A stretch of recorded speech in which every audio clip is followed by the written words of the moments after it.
Natupad na ang pangarap ng halos 40 residente sa Dolores Abra na magkaroon ng titulo ang kanilang lupang sinasaka.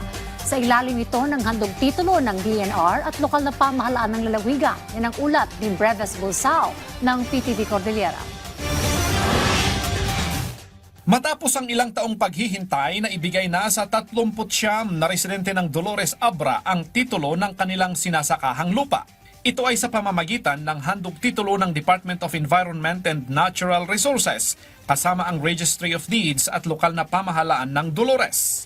Ada ti 39 nga titulo, may waras ni tata. Nga minandog titulo kat ano no injeg dayeg dito kat at least libre. Hanga di mapanda dyan munis ROD, yung tak-tak manen. Ada pa'y bayadan da diya eh. Samantalang dito yan, nayig dito at least libre kan diya. Handa wana tak-tak da kan dito eh. Babayadan da.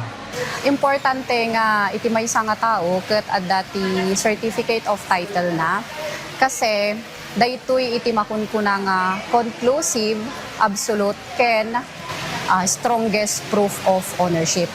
Nagpasalamat naman ang mga benepisyaryo ng programa na may layong mapabilis ang pagkakaloob ng public land patents sa mga kwalipikadong aplikante. Agyaman kami unay sir ta dahito sa libreng interview nga titulo ke sapay kumata halang itang aldaw no bulan kuno taon adan tuman kuman tap no makatulong ba ti kalduwa kayo nga tao.